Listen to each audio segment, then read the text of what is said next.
Good evening. मैं अमन sir आप सबका आपके अपने चैनल इंग्लिश फाउंडेशन कोर्स में एक बार पुनः स्वागत करता हूं। और दोस्तों, डिमॉन्स्ट्रेटिव प्रोनाउन के इस क्लास में आज हो सकता है कि डिमॉन्स्ट्रेटिव प्रोनाउन की ये अंतिम क्लास हो। और डिमॉन्स्ट्रेटिव प्रोनाउन में आपको मैं पढ़ाऊंगा आज indefinite demonstrative pronoun. Indefinite demonstrative pronoun जिसके बारे में आप लोग पहले पढ़े नहीं हैं, लेकिन हाँ उसके बारे में आप लोगों ने सुना ज़रूर है। और सुना ज़रूर है तो मैंने आपको, अगर याद होगा तो मैंने आपको दो टाइप्स के डिमॉन्स्ट्रेटिव प्रोनाउन के बारे में पढ़ाया था। और दो प्रकार के जो डिमॉन्स्ट्रेटिव प्रोनाउन थे उसमें पहला डिमॉन्स्ट्रेटिव प्रोनाउन था डेफिनेट डिमॉन्स्ट्रेटिव प्रोनाउन, जिसका नंबर टोटल 4 था। और अब इनडेफिनिट डिमॉन्स्ट्रेटिव प्रोनाउन जिसका नंबर टोटल 2 है, उसके बारे में स्टडी करेंगे और आज डिमॉन्स्ट्रेटिव प्रोनाउन की क्लास को स्टॉप करेंगे। ठीक है, उसके बाद डिमॉन्स्ट्रेटिव प्रोनाउन का प्रैक्टिस सेट चलेगा। प्रैक्टिस सेट करेंगे तो आपको समझ में आएगा कि हाँ डिमॉन्स्ट्रेटिव प्रोनाउंस क्वेश्चंस कैसे आते हैं, उसको कैसे हैंडल करना होता है इन द एग्जामिनेशन, वो सारी चीज़ें एक एक करके सीखेंगे। लेकिन क्लास शुरू हो उससे पहले मैं चाहूँगा कि आप सारे लोग वीडियो को एक बार शेयर ज़रूर कर दें, ठीक है, और शुरू से लेकर लास्ट तक बने रहें ताकि आपको एक एक चीज़ें समझ में आती रहे। चलिए आज की पहली क्लास दोस्तों मैं स्टार्ट करता हूँ। और ये जो पहली क्लास है सबसे पहले मैं आपको यहाँ पे लेना चाहूँगा SUCH। सच जो होता है सबसे पहले तो इसका मतलब जानना जरूरी है कि आखिर ये होता क्या है। सबसे पहले अगर कभी सच आ गया तो सच का मतलब होता है ऐसा, सच का मतलब होता है ऐसी, और सच का मतलब होता है ऐसे। ठीक है, इसका 3 मतलब होता है। कितना मतलब होता है? इसका 3 मतलब होता है। और अगर थोड़ा सा दिमाग लगाएंगे तो आपको पता चल जाएगा कि ये सिंगुलर होता है कि प्लूरल होता है। ठीक है, ऐसा है, ऐसी है और ऐसे हैं, ये आपको तीनों के बारे में बात करेगा। इसका हिंदी मीनिंग हो गया। और अगर इसका हिंदी मीनिंग हो गया तो दूसरी चीज़ क्या है? सबसे पहले अगर बताना चाहूँ कि सच होता कैसा है, तो सबसे पहले दोस्तों सच का ये मतलब होता है। कभी कभी बच्चे पूछते हैं कि सर सच का मतलब है क्या, सच का मतलब होता क्या है? तो मैं आप सबको बता दूं कि सच का जो मतलब है, सच को 3 तरीके से आप डिफाइन कर सकते हैं। सच को आप हिंदी में ऐसा बोल सकते हैं, सच को आप हिंदी में ऐसे बोल सकते हैं, सच को आप इंग्लिश में ऐसी बोल सकते हैं, यानी कुछ भी हो सकता है। ठीक है, दूसरी चीज़ है सच का जो मतलब है वो तो निकाल लिया आपने लेकिन सच का यूज़ कैसे करते हैं इन इनडेफिनिट डिमॉन्स्ट्रेटिव एडजेक्टिव, कैसे? तो ज़रा मैं बताऊं। दोस्तों सच जो होता है, सच एकदम आराम से आप लोग नोट्स बनाते चले जाइए, सिंगुलर भी होता है। और सच पे अगर बात करना चाहेंगे तो सच प्लूरल भी होता है, यानी सच सिंगुलर और प्लूरल दोनों का काम करता है। सच एक ऐसा प्रोनाउन है जो जिस प्रकार के नाउन के लिए काम करेगा उसी प्रकार का ये हो जाएगा। अगर नाउन सिंगुलर रखा गया है, अगर इसका इस्तेमाल सिंगुलर नाउन के लिए हो रहा है तो ये सिंगुलर हो जाएगा, और अगर प्लूरल नाउन के लिए अगर इस्तेमाल किया जा रहा है तो वो प्लूरल भी हो जाएगा। समझ गए आप लोग? तो सच का मतलब होता है ऐसा, ऐसी और ऐसे। और सच का जो इस्तेमाल होगा वो सिंगुलर नाउन के लिए होगा तो वो सिंगुलर का काम करेगा, और अगर प्लूरल नाउन के लिए होगा तो वो प्लूरल का काम करेगा। ये चीज़ें आपको ध्यान में रखनी है। कैसे काम करेगा तो एक एक करके मैं सारी चीज़ों पे बात करता हूँ। अगर मान लीजिए यहाँ पे पहला क्वेश्चन आ गया, और पहला अगर क्वेश्चन आता है तो क्या कहता है? अगर मान लीजिए कि यहाँ पे लिख दिया जाए आई, उसके बाद आ गया MET मेट, ए, उसके बाद आ गया BOY, I met a boy yesterday, I met a boy yesterday. और यहाँ पे आ गया SUCH सच। उसके बाद आपको 2 ऑप्शन मैंने दिया वॉज का, और यहाँ पे ऑप्शन दिया वेयर का। उसके बाद आ गया प्लेइंग, सॉरी यहाँ पे इसको हटाता हूँ। उसके बाद यहाँ पे लिख दिया प्लेइंग, उसके बाद आ गया वेरी वेल, वेरी वेल। अब ज़रा ध्यान देने की ज़रूरत है। अगर ये क्वेश्चन पहला मैंने लिखा है तो एक क्वेश्चन मैं आपको और देता हूँ, और दूसरा क्वेश्चन मैं आपको देता हूँ तो वो क्या कहता है। अगर दोस्तों यहीं पे लिख दिया जाए आई मेट, उसके बाद आ गया BOYS बॉयज़, उसके बाद आ गया yesterday, I met boy yesterday, उसके बाद आ गया यहाँ पे सच, उसके बाद दोस्तों यहाँ पे आ गया was और यहाँ पे आ गया were, आपको ये दोनों ऑप्शन है। उसके बाद आ गया playing, उसके बाद आ गया very और उसके बाद क्या आ गया when। अगर ये क्वेश्चन दोस्तों दोनों अगर हो गया है, अगर दो क्वेश्चन आपको दिया गया है और दोनों में आपको मतलब समझना है कि ये जो दो पॉइंट्स बताए गए हैं उन दोनों पॉइंट्स का मतलब क्या है, आप कैसे उसको समझ पाओगे। तो ये सारी चीज़ें एक एक करके मैं आपको बताता हूँ और बताता हूँ तो क्या करता हूँ। सबसे पहले जितने लोग बाद में जुड़ रहे हैं मैं उनको बता दूँ कि ये पहला पॉइंट है और ये कौन सा पॉइंट है आपका, दूसरा है।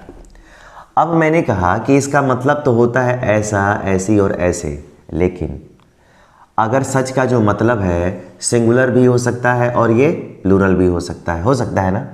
तो करोगे क्या कि यहाँ पे आ गया, मैंने कहा कि जिस प्रकार के नाउन के लिए इस्तेमाल होगा वैसा ये हो जाता है। तो यहाँ पे ये बॉयज़ है और बॉयज़ अगर मैं बात करूँ तो ये SN है। क्या है, SN है। SN का मतलब होता है सिंगुलर नाउन। और अगर इस बॉय के लिए आपने यहाँ पे सच का इस्तेमाल किया है, अगर बॉय यहाँ पे सिंगुलर नाउन है और यहाँ पे सेम वही क्वेश्चन है, लेकिन यहाँ पे जो बॉयज़ है वो कैसा है, PN है। और PN का मतलब होता है प्लूरल नाउन, होता है ना। अगर ये प्लूरल नाउन है तब, अब ये प्लूरल नाउन है तो इसके लिए भी सच का इस्तेमाल किया गया है और यहाँ पे है तो इसके लिए भी सच का इस्तेमाल किया गया है। अब सच का इस्तेमाल किया गया है तो ये काम कैसे करेगा मेरे प्यारे दोस्तों। उम्मीद है आप लोग अब समझ गए होंगे। इस क्वेश्चन का ऑप्शन आप लोगों ने निकाल लिया होगा, मुझे पूरी उम्मीद है। मैंने कहा जिस प्रकार के नाउन के लिए इस्तेमाल होगा वैसा होगा, और अगर उसी प्रकार का होगा तो आप सबको पता है कि अगर यहाँ पे बॉय है इसका मतलब सच के साथ यहाँ पे क्या होगा, सिंगुलर होगा, ये नहीं होगा। और अगर यहाँ पे बॉयज़ है, अगर दोस्तों यहाँ पे बॉयज़ है इसका मतलब है कि सच के साथ वेयर होगा, वॉज नहीं होगा। एकदम आसान है, कहीं आपको दिक्कत नहीं होनी चाहिए। सच का इस्तेमाल सिंगुलर नाउन के लिए अगर यहाँ पे बॉय के लिए हुआ तो वॉज लगा दिया, और अगर यहाँ पे बॉयज़ के लिए होगा तो यहाँ पे क्या लगा दिया, वेयर लगा दिया। वेयर को कुछ लोग वर भी पढ़ते हैं। आई बात समझ में। यानी सच सिंगुलर और प्लूरल दोनों प्रकार के प्रोनाउन नाउन के लिए काम कर सकता है। जिस प्रकार के लिए नाउन के लिए उसका आप उपयोग करना चाहते हो वैसा वो आपको बना के देगा। उम्मीद है आप लोग को सच का कॉन्सेप्ट समझ में आया होगा। सच का कॉन्सेप्ट ये है कि सच का ये हिंदी मतलब होता है और सच सिंगुलर और प्लूरल दोनों होता है। आई बात समझ में। अगर ये समझ में आ गया हो तो मैं 5 सेकेंड का टाइम देता हूँ, आराम से आप इसको नोट कर लीजिए, तब मैं इसके अगले कॉन्सेप्ट पे बात करूँगा। ठीक है, चलिए फटाफट।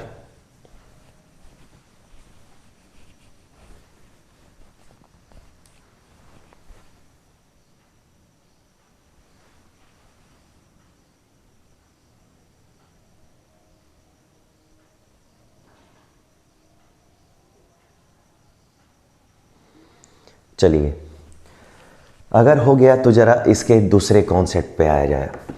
और इसका दूसरा कॉन्सेप्ट क्या कहता है? इसका दूसरा कॉन्सेप्ट ये कहता है कि सच जो होगा वो तो आ गया, और दूसरा कॉन्सेप्ट क्या है उस पर ज़रा बात करते हैं। अब ज़रा दोस्तों मैं बता दिया, यहाँ पे बात कर लिया हमने, यहाँ पे आ गया द SAME सेम। अगर सेम आ गया तो इस सेम का मतलब होता है ठीक वैसा ही, ठीक वैसा ही। इसका ये हिंदी मतलब हो गया मेरे साथियों, ठीक है, ठीक वैसा ही। और अगर सेम, जैसे आप लोग कई सारी चीज़ों के बारे में बात करते हो, बोलते हो कि एकदम सेम टू सेम है, एकदम वैसा ही है, फिर कैसे काम करेगा? काम करने का उसका तरीका भी है। अब ज़रा देख लो, द सेम का मतलब हो गया ठीक वैसा ही। और अगर आपसे कोई पूछता है कि ये सिंगुलर है और प्लूरल है तो आप क्या बताओगे? आप यही बताना कि अगर जब भी हम द सेम की बात करेंगे तो वो सिंगुलर भी है, और जब भी आप द सेम की बात करोगे तो वो प्लूरल भी है। यानी द सेम, सिंगुलर और प्लूरल दोनों प्रकार का है, आपको इसमें कोई अंतर नहीं है। कैसे, जरा क्वेश्चन के थ्रू आपको मैं समझाने की कोशिश कर रहा हूँ। ठीक है, सच का जैसे प्रयोग किया गया है ठीक वैसे ही आपको द सेम का प्रयोग करना है। कैसे, तो एक एक करके आप ध्यान से देखते जाइए।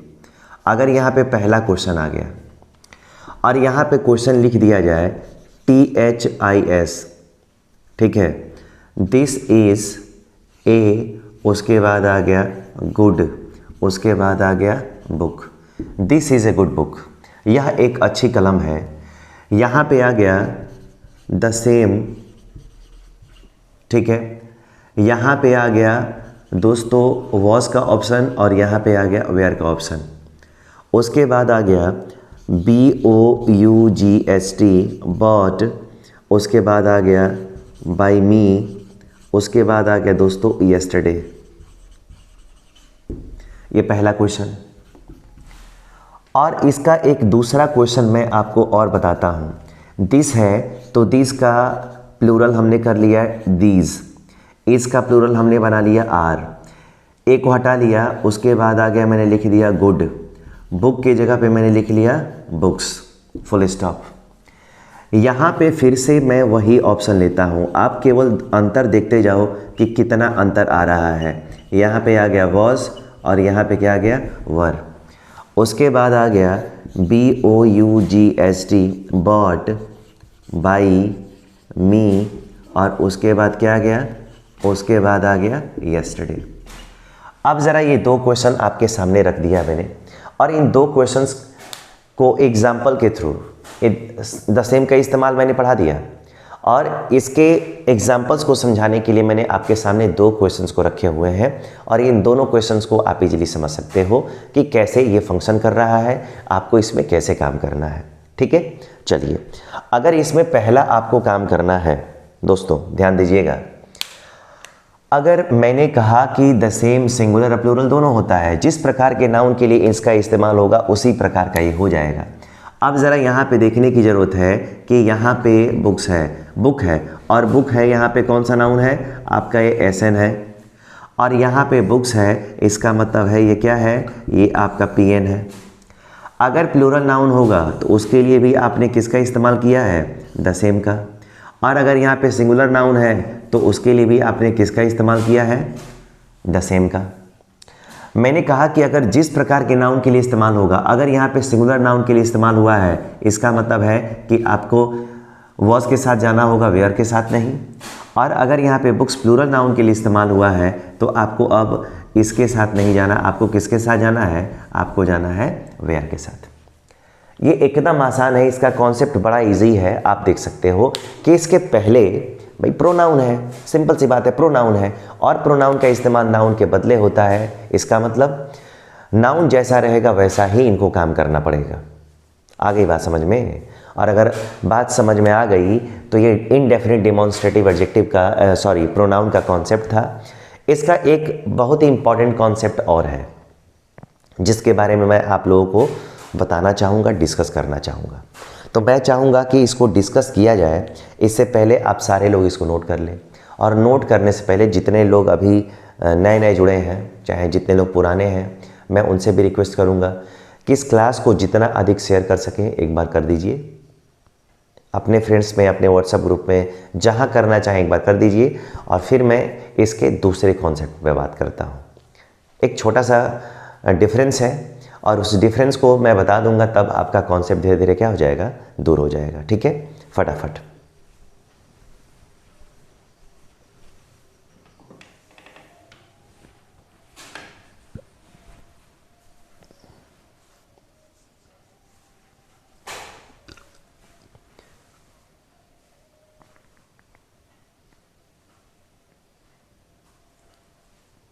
हो गया?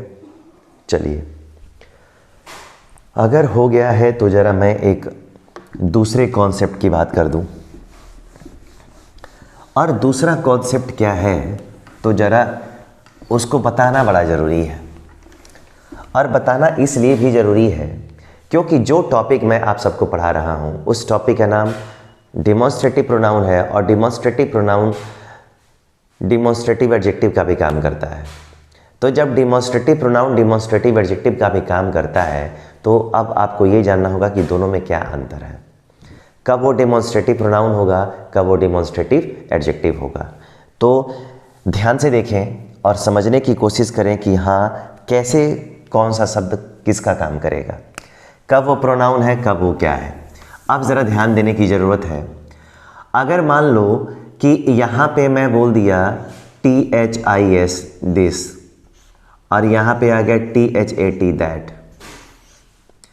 इसके बाद अगर यहाँ पे आ गया ऑक्सिलरी वर्ब, क्या आ गया, ऑक्सिलरी वर्ब, तो ये आपका हो जाएगा डिमॉन्स्ट्रेटिव और ये आपका हो जाएगा प्रोनाउन। अगर दिस और दैट के बाद अगर हेल्पिंग वर्ब आ गया तो ये डिमॉन्स्ट्रेटिव प्रोनाउन होगा। लेकिन अगर वही दोस्तों यहाँ पे मैंने कर दिया दिस और यहाँ पे क्या कर दिया दैट, अगर ये है और यहाँ पे कोई सिंगुलर नाउन आ गया, कैसा नाउन आ गया, अगर कोई सिंगुलर नाउन आ गया, इसके बाद अगर कोई सिंगुलर नाउन आ गया, इसका मतलब है कि ये हो जाएगा आपका डिमॉन्स्ट्रेटिव और ये क्या हो जाएगा, एडजेक्टिव। ये दोनों क्वेश्चंस बड़े इंपॉर्टेंट हैं, ये दोनों क्वेश्चंस बड़े इंपॉर्टेंट है। आपको बस प्लेस वैल्यू चेक करना है कि कब कौन पहले आ रहा है, कब पहले कौन आ रहा है, ये सारी चीज़ें आपको जाननी बेहद ज़रूरी है। अगर दिस और दैट के बाद अगर हेल्पिंग वर्ब का अगर इस्तेमाल होता है और वो भी सिंगुलर हेल्पिंग वर्ब, तो वो डिमॉन्स्ट्रेटिव प्रोनाउन कहलाएगा। लेकिन अगर यही दिस और दैट के बाद अगर सिंगुलर नाउन का इस्तेमाल होता है तो वो क्या कहलाएगा, एडजेक्टिव कहलाएगा। कैसे कहलाएगा तो ज़रा ध्यान से समझते हैं और समझते हैं एक एक करके दो एग्जाम्पल और दो दो करके चार एग्जाम्पल। अगर मान लीजिए कि यहाँ पे लिखा गया है दिस इज़ ए और उसके बाद आ गया गुड और उसके बाद आ गया PEN, this is a good pen. अगर दिस है तो दिस के बाद यहाँ पे क्या आया है, यहाँ पे आ गई हेल्पिंग वर्ब। और यहाँ पे दोस्तों अगर यहाँ पे आ गया दैट इज़, उसके बाद आ गया योर और उसके बाद क्या आ गया बुक, ये भी सेंटेंस करेक्ट है। और दिस और दैट के बाद यहाँ पे जिसका इस्तेमाल हुआ है वो क्या है, ऑक्सिलरी वर्ब है। अभी मैं आपसे पूछूंगा कि यहाँ पर दिस और दैट क्या है, तो अभी रुक जाइए।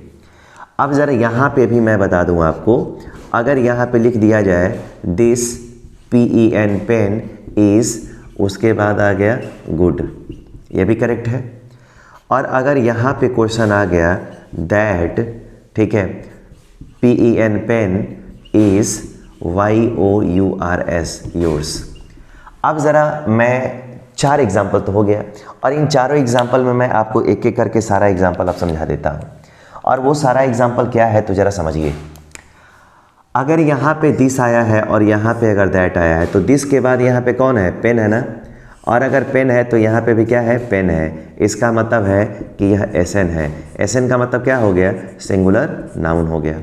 और आपको यहाँ पे क्या मिला है कि दिस और दैट के बाद यदि सिंगुलर नाउन हो तो वो किसका काम करेगा, एडजेक्टिव का। तो यहाँ पे आने वाला जो दैट है और यहाँ पे आने वाला जो दिस है, ये दोनों के दोनों क्या कहलाएंगे, ये कहलाएंगे आपके डिमॉन्स्ट्रेटिव एडजेक्टिव। लेकिन जब दिस और दैट के बाद अगर आपको हेल्पिंग वर्ब अगर मिलना हो तो क्या कहलाएगा, डिमॉन्स्ट्रेटिव प्रोनाउन। तो यहाँ पे दोनों जगह है, इसका मतलब है कि यह डिमॉन्स्ट्रेटिव क्या हो गया, प्रोनाउन हो गया। तो ये कब प्रोनाउन होगा और कब एडजेक्टिव होगा, ये सारा फंडा क्लियर है, इसमें कोई ज़्यादा परेशानी की बात नहीं है। ठीक है, एक बार और मैं चाहूँगा कि एक एक पॉइंट करके आप लोग सीख रहे हैं। पहले तो दिमाग में ये बात डाल लीजिए कि आप लोग सीख रहे हैं हर एक चीज़ को, कौन सी चीज़ क्या होती है नहीं होती है, इन सब से अभी दूर दूर तक कोई वास्ता नहीं है। लेकिन आपको एक एक पॉइंट सीखना है, मतलब सीखना है। ठीक है, तो आप लोग फटाफट इसको नोट करिए और नोट करने के बाद 5 सेकेंड, ठीक है, मैं हटता हूँ, नोट करिए ताकि इसके अगले कॉन्सेप्ट पे आराम से मैं बात कर सकूँ। ठीक है, चलिए, उम्मीद है ये समझ में आ रहा होगा। आँखों को खुला रखना है और कान को भी खुला रखना है कि जो मैं बोलूँ वो आप समझ सकें, सुन सकें, और जो मैं लिखूँ उसको आप देख सकें। ठीक है, चलिए, अगर क्लियर है तो अब ज़रा अगले कॉन्सेप्ट पे एक एक करके आप सीखोगे तभी समझ में आएगा, नहीं तो आए होएगा नहीं। ठीक है, और इत्मीनान से, ये कोई एंटरटेनमेंट वाला वीडियो नहीं है कि छोड़ देंगे तो आ जाएगा। आप ज़रा ध्यान दो, अगर दोस्तों यहाँ पे मैं बात करता हूँ THESE these और यहाँ पर आ गया THOSE those, अगर यहाँ पे ऑक्सिलरी वर्ब आ गया, अगर आपको यहाँ पे ऑक्सिलरी वर्ब आया है, इसका मतलब है कि ये आपका क्या हो जाएगा, डिमॉन्स्ट्रेटिव, और ये आपका हो जाएगा प्रोनाउन। लेकिन अगर यहीं पे THESE these और यहाँ पे अगर मैं बोल दूँ कि यहाँ पर आपको लिखना है those, और यहाँ पे कोई आ गया प्लूरल और यहाँ पे क्या आ गया, नाउन, अगर यहाँ पे प्लूरल नाउन है तो ये आपका हो जाएगा डिमॉन्स्ट्रेटिव और ये क्या हो जाएगा, एडजेक्टिव। सेम जो अभी फॉर्मूला आपने पढ़ा है सेम वही फॉर्मूला है, बस डिफरेंस इतना है कि वो सब सिंगुलर फॉर्म में था और ये किस फॉर्म में रहेगा, प्लूरल फॉर्म में रहेगा, बस इतना फ़र्क है और कोई फ़र्क नहीं है। और अगर नहीं है तो ज़रा एग्जाम्पल समझ लेते हैं, और एग्जाम्पल दो दो ले लेंगे तो जितने सारे डाउट्स हैं वो सारे डाउट्स क्या हो जाएंगे, वो सारे डाउट्स हमारे क्लियर हो जाएंगे। ठीक है, अगर यहाँ पे लिख दिया जाए THESE these, उसके बाद आ गया आर, उसके बाद आ गया माई, और उसके बाद आ गया दोस्तों friends, these are my friends. और अगर ये हो गया तो अब ज़रा मैं लेता हूँ दोज आर, उसके बाद आ गया माई फ्रेंड्स, ये हो गया। अगर ये दो क्वेश्चन आ गया तो आप लोग समझने की कोशिश करिए, एक एक करके जो पॉइंट्स आपको समझाए जा रहे हैं, जो बताए जा रहे हैं, उसको समझने की ज़रूरत है। समझ गए? अब ज़रा ध्यान दीजिए, सेम यही क्वेश्चन मैं लेता हूँ। अगर यहाँ पे आ गया दीज FRIENDS फ्रेंड्स, उसके बाद आ गया RMINE माइन, ठीक है, और यहाँ पे अब आ गया THOSE दोज, उसके बाद आ गया FRIND फ्रेंड्स, ठीक है, RYOURS योर्स। अब ज़रा मैं समझाने की कोशिश करता हूँ कि क्या होगा अगर यहाँ पे दीज है और यहाँ पे दोज है। तो एक चीज़ आप लोग समझ लें, एक चीज़ तो पहले समझ लें कि यहाँ पे अगर दीज आया है तो दीज के बाद यहाँ पे क्या आया है, दीज के बाद यहाँ पे प्लूरल नाउन आया है, और अगर यहाँ पे दोज है तो ये भी आपका क्या है, यहाँ पे प्लूरल नाउन आया है। अगर प्लूरल नाउन आया है, अगर प्लूरल नाउन आया है तो दीज और दोज यह काम किसका करेगा। अगर इसके बाद दोस्तों नाउन आया तो यह किसका काम करेगा, डिमॉन्स्ट्रेटिव एडजेक्टिव का ना। नाउन आया है यानी कि दीज और दोज ये दोनों के दोनों कौन से एडजेक्टिव हैं, डिमॉन्स्ट्रेटिव एडजेक्टिव है। लेकिन अगर इसके बाद हेल्पिंग वर्ब आ गई तो ये क्या है, ये आपके लिए हेल्पिंग वर्ब है ना, इसका मतलब है कि ये आपका हो गया डिमॉन्स्ट्रेटिव प्रोनाउन। तो नाउन के पहले आएगा तो एडजेक्टिव होगा क्योंकि एडजेक्टिव नाउन को क्वालिफाई करता है, और अगर हेल्पिंग वर्ब के पहले आएगा तो सब्जेक्ट होगा, सब्जेक्ट के रूप में क्या होगा, वो प्रोनाउन होगा। अगर ये समझ में आ गया तो फिर से 5 सेकंड का टाइम, और एक एक पॉइंट्स को आप जब तक नोट्स नहीं बनाओगे, उसको नोट नहीं करोगे, तब तक आपको चीज़ें समझ में नहीं आएंगी। इसलिए मैं चाहता हूँ कि मेरे जितने सारे स्टूडेंट्स हैं, मेरे जितने सारे सब्सक्राइबर हैं, मेरे जितने सारे व्यूवर्स हैं, चाहे इनकमिंग फ्यूचर जो भी होने वाले हैं, वो एक एक पॉइंट्स को नोट करें, और जो मैं बोल रहा हूँ बहुत महत्वपूर्ण है, इसीलिए मेरी बातों को ध्यान से सुना भी करें। जितना ध्यान से सुनेंगे उतना आपका डेवलपमेंट और अच्छे से होगा। ठीक है, 5 सेकंड फिर से आप लोग, हाँ, जितने लोगों ने अब तक वीडियो को लाइक नहीं किया है, शेयर नहीं किया है, कम से कम एक शेयर और सब्सक्राइब तो ज़रूर कर लें। ठीक है, फटाक से।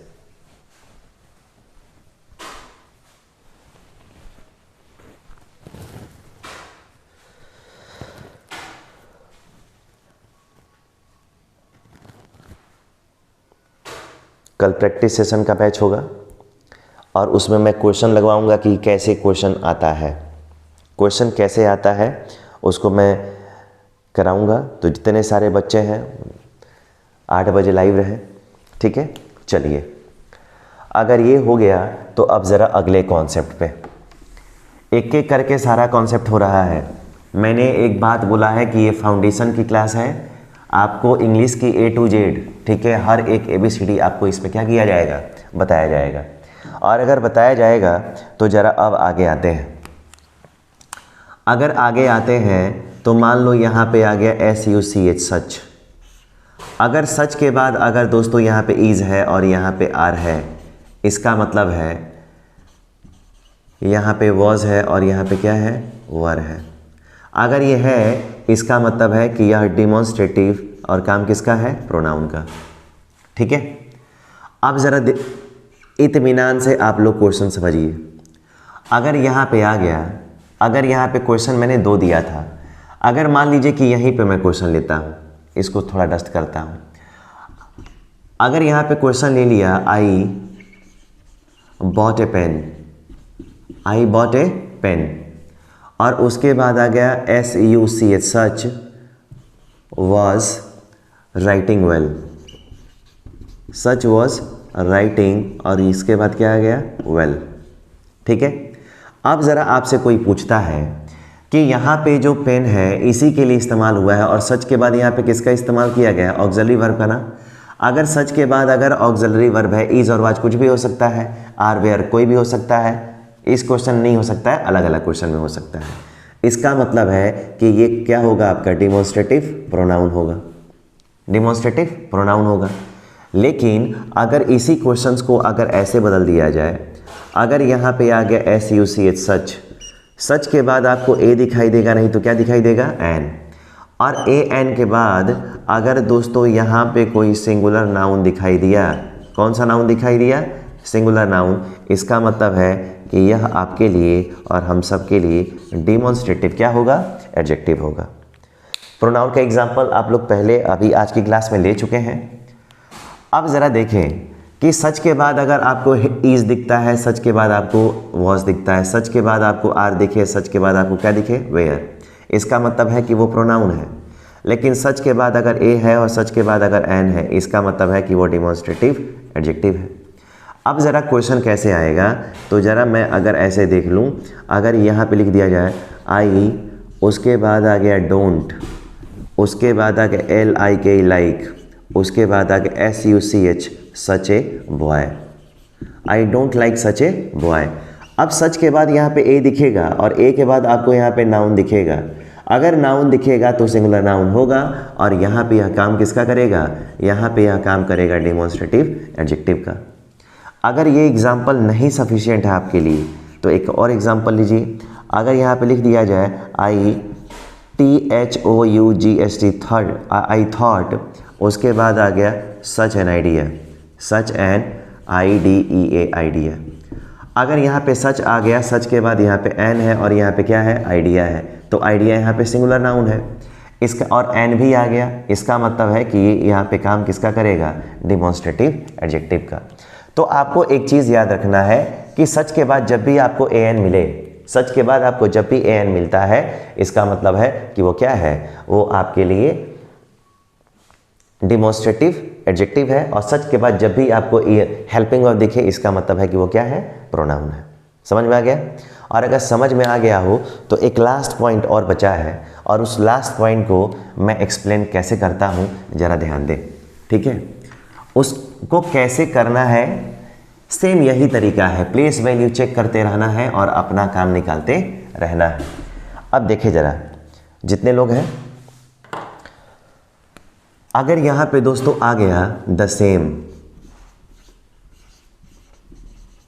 द सेम, अगर द सेम आ गया और द सेम के बाद अगर यहाँ पे ऑक्सिलरी वर्ब है, अगर ऑक्सिलरी वर्ब है, इसका मतलब है कि ये यहाँ पे डिमॉन्स्ट्रेटिव और क्या है, प्रोनाउन है।